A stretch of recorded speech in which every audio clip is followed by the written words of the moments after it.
Welcome to How Was I Supposed to Know That? This is a podcast designed for entrepreneurs and small business owners who want to learn more about scaling their business and avoiding trouble. And this podcast is an opportunity for successful business owners to share their stories about how they got there, what their challenges have been, what lessons they've learned, and just to share what it's really like to be in the shoes of an entrepreneur. Today we had the privilege of being joined by two very successful entrepreneurs in their own right. Jasmine and Jamie Simmons from Always Compassionate Home Care. Yes. Welcome, ladies. Hi, thank you. Hi. Thank you for having us. Thank you for having us. Why don't you tell us a little bit about your business? So we have a non-medical home healthcare company located in Kenwood, Pennsylvania. We have a staff of 100 caregivers, about 5 administrative in-office staff. We service Philadelphia and the surrounding counties. So we provide care for elderly and disabled adults. So we go into the home, we do anything from ambulance services, running errands as far as food shopping, cleaning up in a home, basically just doing like the day-to-day that an adult would need to stay into their home and not go into a facility and still be around their loved ones. That's what we have. Caregivers go into the home and help them with that. Okay, that's terrific. And how did you get into that? Jimmy, you want to tell them a little bit about our story? So I actually used to work as a caregiver. And not knowing that one day, obviously, I would own one. However, my father, who has passed, he's been passed for coming up on 5 years in November. He was actually in the process of applying for home care services. And during that time, he had actually passed away. Once he passed away, we kind of started doing some research. I had a little bit of a nursing background and my sister business and education. And we just kind of came together and used the different resources. I had a really close friend who owned one as well, who was kind of coaching me and guiding me throughout the process. And here we are 3 years later. So you've been in business for 3 years. Yes, absolutely. That's great. And how's it going so far? Business is going well. Business is going really great for us. We started, and we've been really scaling since we started. We started off the first year, we did around a little over 100,000. Next year we did 500,000. Last year we did close to 4 million. Next year we're doing almost 10. So we've been scaling a lot, and it's kind of scary because it's we've never encountered. We don't come from money. We don't have family members who have ever manage this kind of business, so we have been doing really, really well. We're just very blessed for that. Well, first of all, congratulations. Thank you. That is amazing growth. And I don't know if you've heard this statistic, but only 4% of small businesses ever cross that $1 million threshold in annual revenue. Oh, okay. So you have just blown past that milestone in seemingly record time. That's really impressive. Yeah, it's scaring us. It's shocking us. It's scary. Whatever we're doing, we're just going to keep doing it. And Absolutely. All right, well, so let us in on the secret sauce. What's been... What? I don't know. We're just really good people. We're honest. We try to do a lot in the community, a lot of community outreach. Even if it doesn't equate to us getting a client, we like to just still show up, still be there. We'll do Zuma with the seniors at local senior centers, or just go do activities with them, just go show our face, let our name be known. And a lot of people will remember you for that. Even during the pandemic, we went and gave out food bags and stuff like that. We just like to show up in places that people wouldn't necessarily think we might be. That's right. Yeah. So you mentioned the pandemic. So we're sitting here right now. It's 2023. Yeah. You started 3 years ago, so that would have been 2020. Yeah. Right at the height of the pandemic. Oh, yeah, crazy. So walk us back to the thought process of starting a business during the pandemic. Okay, so yeah, we got approved. We started everything. Me and Jamie were super excited, and then a couple weeks later, the entire world shut down. At the time, my background is in education, so I had a job. I was working in education. I started working remotely from home, so I'm okay, this is good. Maybe I can put more time into the business and do my job. But then we realized our target market that we needed to get close to, we could not get close to. Seniors were going to the grocery store early in the morning. We couldn't even see the seniors. So we had to find a way that we can still reach our audience without being face to face to them. So we just tried to do different outlets just to, get outreach to the seniors, and it started to work. Even if we didn't see them face to face, we like met with like senior community centers and gave out, like I said, the food bags Brochures and brochures, and it was like a grab and go and things like that. So we just started to get our names out there in the community, but it was a very like scary time for us, so we really didn't know. It was very uncertain. We just didn't know how we were going to like manage this business starting mid-pandemic. We didn't know what the world would look like for Yeah, the next very, couple of very years. challenging. I literally remember we would go door to door with flyers and brochures with masks and Yeah. gloves on and just stick our flyers in their door with hopes of like we would hear back from people. So yeah, definitely just like staying active and just trying to get our name out there without coming in contact with the seniors Right. face to face. So, so I've heard it said that the things that are required to make your first $100,000 are very different from what's required to make your first $1 million. And that's different still from what's required to make your first 5 million. So as you look back and reflect on that first year and on what you did to earn that first $100,000 in revenue, how does that compare to what you're doing now? Um, it was really, really, really challenging. I think, I mean, like in the beginning, me and Jamie, we both worked. Like we didn't have a lot of caregivers, so we were going to multiple clients' houses and we were showing up as caregivers along with doing whatever behind the scene jobs that we had to manage our bills. So, getting to the first $100,000, I don't even think we realized it because we were just such in like grind work mode. Right. And then, but it's so funny because I said to Jamie the other day, I was like, we looked at something and I was like, wow, our bank statement says $18,000. And I was like, we're really making money now. And it's like, yeah. we're making like over $250,000 a month now. And I'm just Right. like, I was really like, we're still really grateful for like our Right. growth, but like just looking at like, I didn't come from a job that I made a lot of money. I didn't even make six figures at my job that I had prior to starting the home care. So when we had those kind of jobs and when I was looking at some of our numbers and I saw like $18,000 for the month, I was like, wow, this is crazy. Yeah. But yeah, we're really grateful and we are still grateful. And sometimes we take ourselves back to those times when we had our first year. Yeah, I think in the beginning we were really, really dug in. So like I worked at a hospital, I worked overnight, and there were times where I was literally leaving the hospital 7 a.m. to go work a client or go in the office and be the administrative staff. So I don't think that we actually really came to terms with it until like later down the line because we were just so focused on getting this business up and getting it off the ground. So you both had day jobs. Yes. I'm sure they were Yeah. full-time day jobs. Yes. They require a lot of you. You both had your own lives and other Yes. things that you were devoting time and energy to. Yes. And you started this business. Yes. And you're working around the clock. You're going door to door. You're late nights and early Yeah. mornings. Yes. At some point, I'm sure you had a conversation about scaling and growth and about getting somebody to help out. Yeah. Yes. Who's that first person that you hired? Who was it? Somebody else from the family, or was it an outside the family hire? The first person that we hired, I would say it was someone outside the family. Administratively? For caregiver wise. Caregiver wise, it was someone outside the family, but someone in the office. It was like a friend of the family. Right. Maybe like that second, third person was a family member. And she was actually a caregiver. So she had started off as a caregiver, and then we kind of brought her into the office to help us out. So it was a friend of the family. Okay. Yep. So someone that you already knew. Yes. You didn't have to. Someone we're already comfortable Somebody with. we were already Already comfortable trust with. You Yes. knew them, you liked them, you trusted them. Yes. They started out as a caregiver, which was somebody who was actually in the field, In the going to field. the homes, Yeah. providing the services. Yes. And you realized that you needed more help Yeah.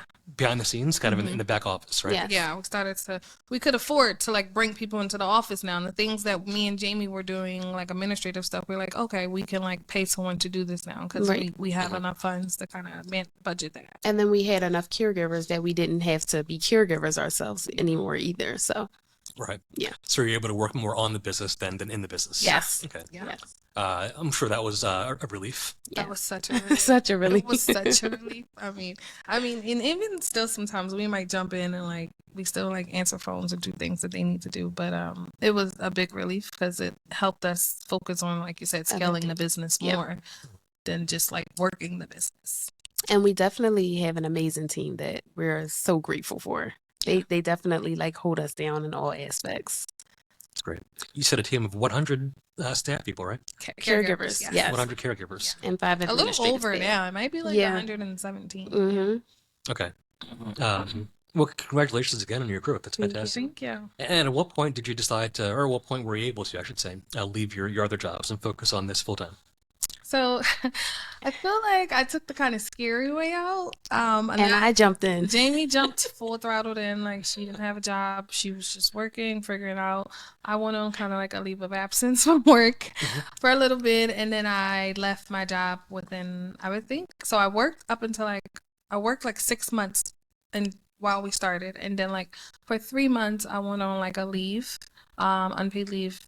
No, I'm sorry, it was a leave, but it was like a decreased pay leave. And I did the leave for about 3 months. And then I said, okay, I'm just going to fully leave, because sometimes our business would go up and down. And I didn't want to be like greedy, like, okay, I have to be to this amount to leave. So I was just like, I'm comfortable. Like, I can leave. Like, I'm still making more than what my salary was, so I can still go. I wasn't making like big, but I was like, I can still leave my job now. And about how long into the business was it? I You would made say that about decision? 8 months. Really? Wow. 8 months into the business. Yeah. Okay. Yeah. That was a blessing as well. Yeah. And I just kind of like mid-pandemic just left and focused strictly on the business. I was also in school for health science. So I was doing school online, working as a caregiver, working as administrative staff. And yeah, I was just tunnel vision. That's good. Okay. Excellent. So you know the premise of this podcast, Yeah. and so far it sounds like everything has been rosy. But I know that can't possibly be the truth, right? Oh, No. no. So as you think back over your 3 years, can you think back on a time that it was really challenging that you wouldn't mind discussing with us?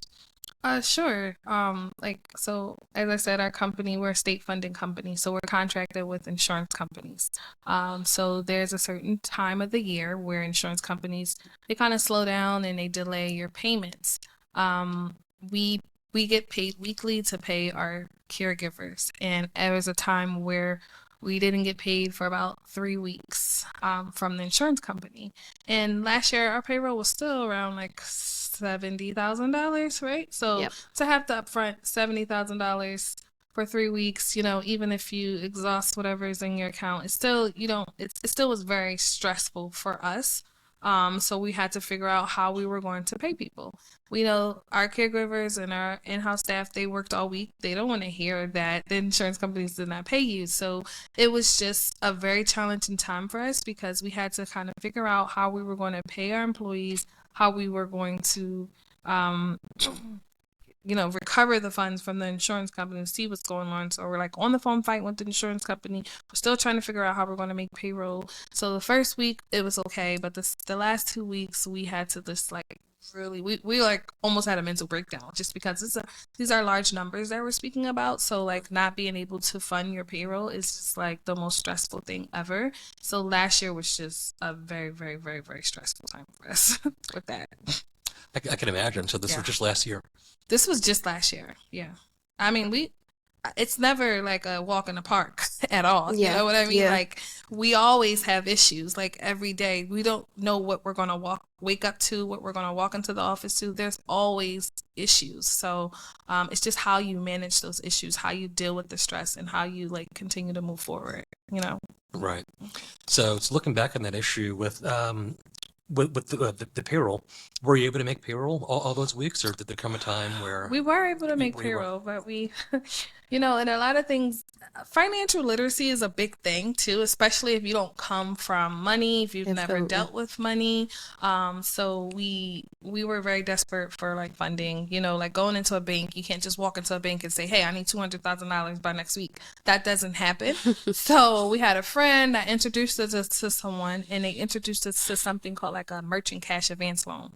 Very horrible. Wouldn't recommend to any entrepreneur. I don't care Stay far how away. much people buy. I mean, like, I just Please. don't know. Like, they have very, very aggressive terms. They take payments from you daily. So we got into one of those deals where we desperately needed to borrow the funding, and it has kind of been haunting us like still, Still. you know what I mean? Like we're trying to, it's like a never ending paying off that loan. So we ended up having to borrow funds and do that. But I would say to entrepreneurs to just plan ahead, like get that line of credit. Even if you don't need the line of credit now, you'll have that cushion there to pull from it, because you don't want to have to go into your bank account to do that, to fund certain things. Even if you have it, like it gets exhausted. You don't know where that ends, like how much you'll really need. So definitely have it there for safety. And you definitely don't want to spend thousands of dollars on lawyers to get better terms with those people. I feel like they are like entrepreneur bullies. They come after us, and it's like they're bullies. They're loan sharks, and it's horrible. Now, to clarify, you're not talking about attorneys when you say this, right? No, the attorneys have been our best friends. Attorneys are our best friends. Because we don't know what we're signing. We don't know what we're getting. So like, John, can you? Right. It's like, basically, it's this. I'm like, okay, I'm okay with that. I can sign it then. But I'm not signing it. That's another thing that we've learned. Like, we didn't have you need a good attorney. Someone from our bank introduced us to John, who works at your firm. And they kind of, he kind of helped us with a lot of things, and now we're kind of educated on, like, certain things we just not going to sign without us understanding what it is. That's great, and thank you for the compliment, and thank you for being a client. And we'll circle back to that in a moment, but first I wanted to you mentioned a couple of terms there that I want to make sure our audience understands. Sure. Before we move on, because prior to being a business owner myself, I'm not sure that I would have known what those terms meant. No. So the first was the merchant cash advance loan. Yeah. Can you unpack that? Tell me a little bit what that is, why it was something that was of interest to you, and explain more about what that actually looks like. Sure. It's basically a loan, like a really quick loan that you can get. It's based on your sales. So we called up a broker. Somebody introduced us to a broker, which we didn't know they were a broker, but they said, okay, send us over 3 months of your bank statements and I'll see how much we can get you. So this loan is basically based on how much you make each month, and they can take payments daily, they can take payments weekly, they can take payments monthly.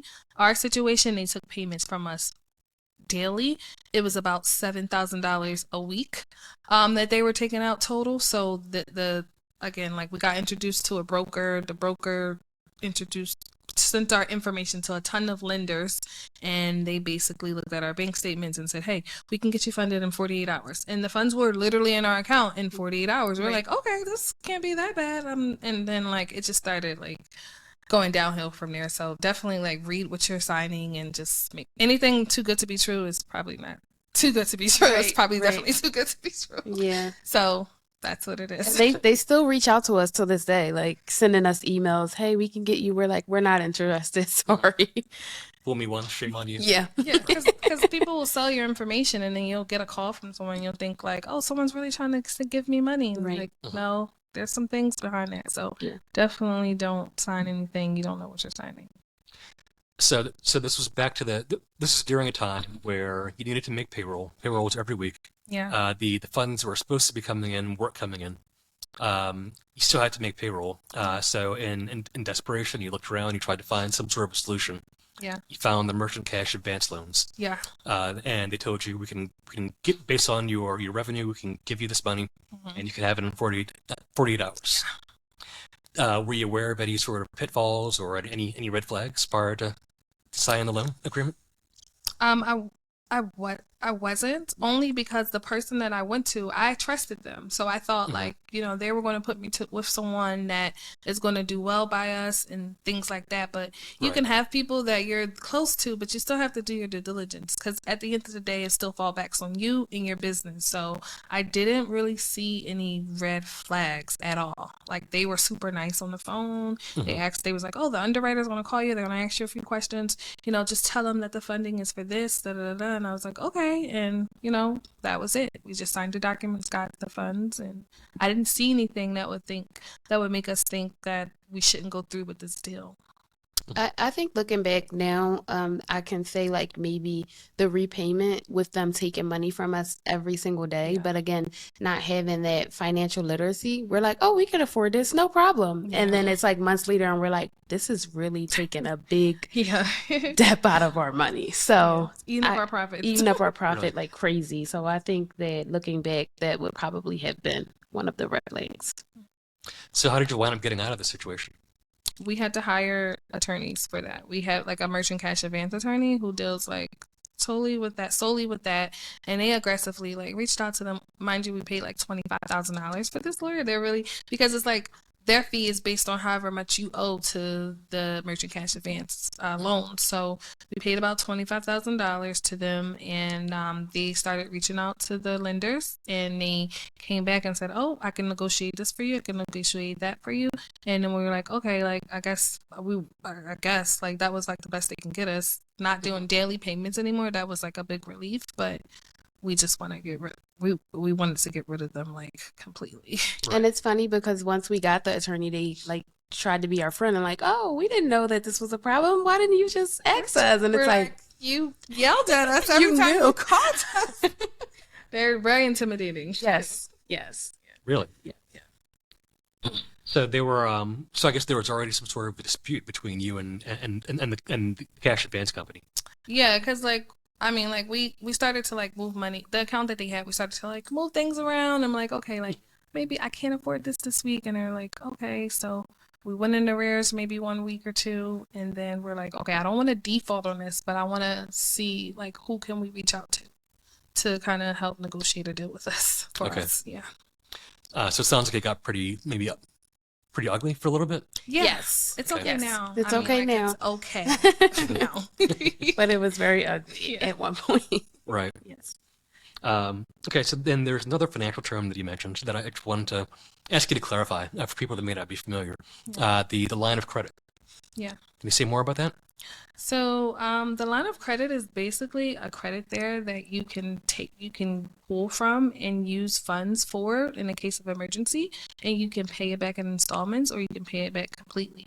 But it's different from a loan. Like a loan, you take out the funds, you pay it back monthly, you get that one big lump sum into your account. But like if you have a bank account at KeyBank, for an example, and you want to take out a line of credit, you can go pull $25,000, use it for something, pay monthly payments on it at whatever interest rate you have, and pay that back, or you can just pay the full $25,000 back. But it's I would say that we really like the line of credit just because we have it to pull from, pay back, and it can increase as you show like your payments and faith. things like that. Good faith.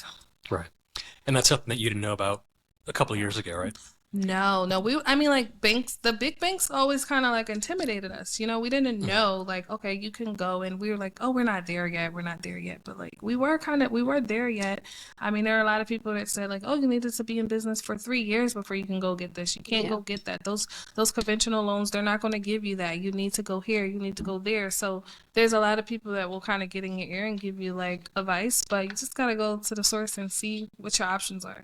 And we have a really good accountant who like he puts the fire behind our back. We're like his babies. He protects us. He doesn't want us signing anything. And he's the one that kind of educated us on line of credit and was like, you guys need access to capital. If you want to scale your business, you use the bank's money. You don't use your own money. Yeah. So he's the one that's like behind the scenes, kind of just like teaching us and introducing us to different people. That's great. So it sounds like you've got a great accountant. Yes. Yeah. You mentioned your banker. Sounds like that relationship is going well. Yes. Yeah. So how does your banker help you to grow and scale? With different products from the bank, like so credit cards, line of credit, loans, SBA funding. Like if I need something transferred to account, I can call it like, hey, can you transfer this for me? Could you do this? I have someone cashing this. Like they just help us with a lot of things. Megan is our banker from KeyBank, and she's very resourceful. She helps us with like a lot of products. If she doesn't know the answer, she'll put us with someone that knows the answer. So we're very thankful for that. And we didn't have this team starting off, so we had to like literally run into issues, meet someone. Okay, I have your contact now. Yes. Run into another issue, I have your contact now. So like, and then we just built our team from there. But like starting off, we didn't have a lawyer, we didn't have an accountant, we didn't have a banker, we didn't have anybody. We just had us. And I think we met Megan by literally just Googling. We were looking for a friend of ours had told us that KeyBank was like a really good bank. And I think we just Googled a bank in our area and we went in and we met Megan and her team, and we have just been like connected ever since. Yeah. And the one thing that I really do appreciate is, she mentions us in rooms that we haven't even entered yet. So we're forever grateful for that as well. That's fantastic. Yeah.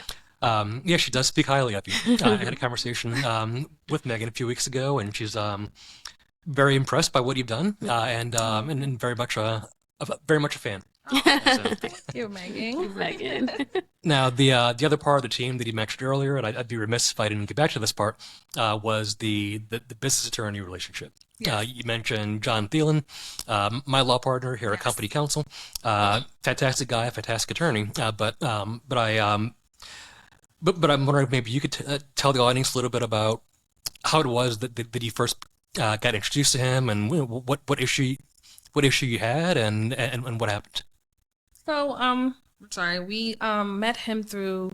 We have another contact at a Bank of America, King of Pressure, and she introduced us to John, and she said, "Oh, you guys don't have a business attorney?" And we're like, "No, we don't." She was like, "Oh, I have a good business attorney you can reach out to, speak to." We're like, "Okay."